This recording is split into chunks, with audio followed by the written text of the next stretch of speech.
Terletak di jantung Asia Tengah, Uzbekistan merupakan sebuah negeri yang dijuluki sebagai tanahnya para imam. Sebab di tempat ini, di antara lembah-lembah subur serta gurun yang tidak berujung, telah lahir para ulama besar yang namanya bersinar menerangi kegelapan, membimbing umat manusia menuju puncak kecemerlangan ilmu pengetahuan.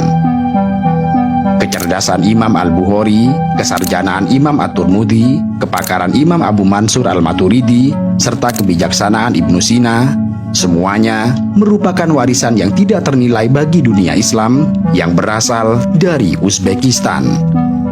Mereka adalah bintang-bintang yang terang di langit ilmu, yang cahayanya terus memandu jalan para pencari kebenaran di seluruh dunia.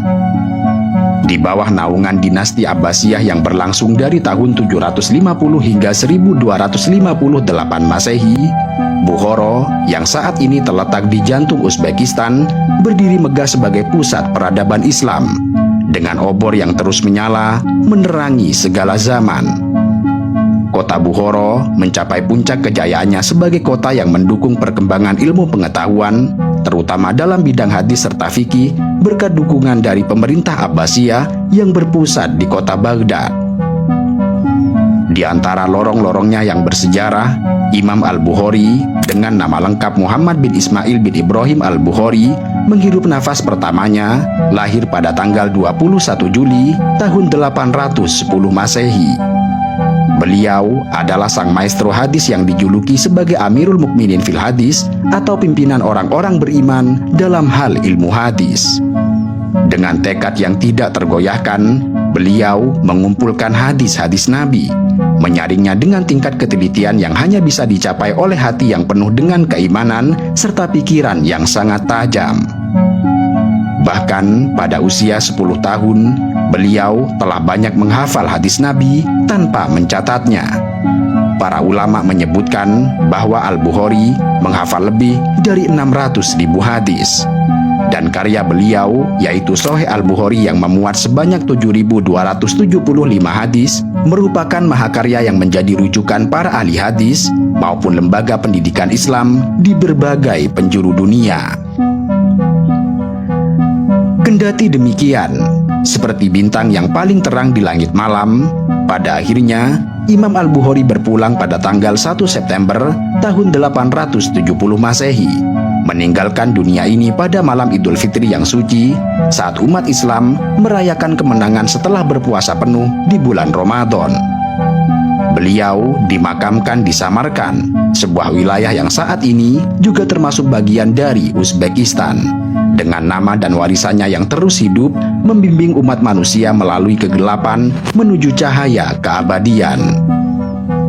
Kemudian di kota Termes yang bersejarah, di tepi sungai Amudarya yang agung, lahirlah seorang putra yang kelak akan tumbuh sebagai bintang yang menyinari lautan ilmu hadis. Beliau adalah Abu Isa Muhammad bin Isa As-Sulami At-Tirmidzi, atau yang lebih dikenal sebagai Imam At-Tirmidzi. Dengan pena yang tidak pernah lelah, serta hati yang dipenuhi cinta akan sunnah, Imam At-Tirmidzi mengumpulkan mutiara-mutiara hadis dalam karya-karyanya yang sangat monumental. Di tengah gema takbir serta tahmid yang menggema di langit, terciptalah sebuah buku berjudul Jami' At-Tirmidzi, sebuah karya agung yang lahir dari tinta emas Imam At-Tirmidzi. Buku ini berdiri gagah sebagai salah satu dari 6 kitab hadis utama yang menjadi mercusuar bagi para pencari kebenaran, menjadi rujukan yang tidak tergantikan bagi ulama-ulama dunia, membimbing mereka melalui labirin ilmu syariat dengan cahaya yang tidak akan pernah redup. Dalam keheningan malam yang penuh dengan doa serta zikir, Imam At-Tirmidzi menulis kitab Syama'il Muhammadiyah dengan tinta yang dicampur dengan air mata rindu. Kitab Syama'il Muhammadiyah ini yang dikompilasi oleh Imam At-Tirmidzi bukan sekedar karya biasa, melainkan ibarat sebuah jendela yang terbuka lebar, menyingkap setiap detail dari kehidupan Rasulullah, memandu jalan menuju kecintaan yang lebih dalam kepada beliau, sebuah undangan untuk mengenal beliau lebih dekat. Imam At-Tirmidzi dengan metodologi yang inovatif serta keahlian yang luas dalam fikih serta sejarah Islam telah mengukir namanya dalam batu nisan sejarah Islam. Dan hebatnya, kecemerlangan beliau tidak pernah memudar, meskipun beliau mengalami kebutaan pada akhir hayatnya, hingga wafat pada tahun 944 Masehi di Samarkand. Ingatan beliau yang fenomenal, yang mampu mengingat hadis-hadis yang didengarnya sekali saja, adalah warisan yang akan terus hidup, menjadi sumber inspirasi bagi setiap generasi di masa mendatang. Pada tahun 853 Masehi, di desa Matrid, sebuah daerah di Samarkand yang saat ini termasuk bagian dari Uzbekistan modern, lahirlah sang bintang yang ditakdirkan untuk menjadi benteng akidah umat Islam. Dia adalah Abu Mansur Muhammad bin Mahmud al-Maturidi, atau yang lebih populer dengan nama Imam al-Maturidi.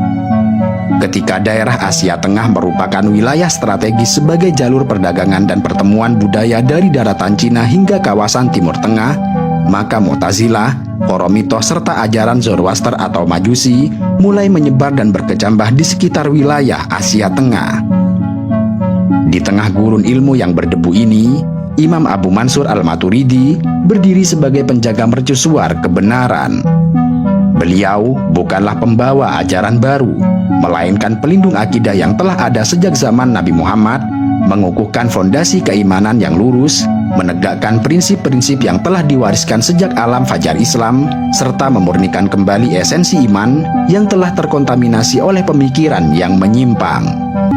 Ketika wafat pada tahun 944 Masehi, Imam al-Maturidi meninggalkan warisan yang tidak terhapuskan dengan karyanya yang berjudul Kitabut Tauhid serta Takwilatu Ahlus Sunnah, sebuah warisan yang terus mempengaruhi jutaan jiwa dari lembah-lembah Asia Tengah hingga menara-menara Istanbul serta Delhi, menginspirasi generasi demi generasi dalam pencarian mereka dalam kebenaran ilahi. Uzbekistan, tanah yang subur dengan keilmuan, telah melahirkan para ulama besar yang karya dan pemikiran mereka terus memancarkan cahaya hingga ke penjuru dunia. Di antara mereka, terdapat Ibnu Sina yang dikenal sebagai bapak kedokteran modern, mengarang buku berjudul Kitabus Syifa yang menjadi rujukan utama dalam ilmu kedokteran selama berabad-abad. Di sisi lain, terdapat Imam Bahauddin An-Naqsyabandi, pendiri tarekat Naqsyabandiyah, yang telah menginspirasi banyak jiwa dengan ajaran tasawufnya yang mendalam serta pengaruhnya yang sangat luas. Selain itu, Abu Laith As-Samarqandi, penulis buku berjudul Tambihul Ghafilin, sebuah buku yang berisi nasihat dan hikmah yang hingga kini masih menjadi pedoman bagi umat Islam, khususnya pesantren-pesantren di Indonesia. Sementara itu, Muhammad bin Musa al-Khawarizmi yang dijuluki sebagai Bapak Al-Jabar memberikan kontribusi monumental dalam matematika, astronomi, serta geografi. Karyanya yang berjudul Alkitab Al-Mukhtasar fi Hisabil Jabr wal Muqabalah mengenalkan konsep aljabar pada dunia barat serta menjadi dasar bagi perkembangan ilmu pengetahuan modern. Namun demikian, tidak hanya mereka. Banyak lagi ulama yang telah lahir dari Uzbekistan yang turut serta mengukir sejarah dunia. Mereka adalah saksi atas kejayaan masa lalu yang kini menjadi inspirasi bagi generasi mendatang dalam menuntut ilmu serta kebenaran.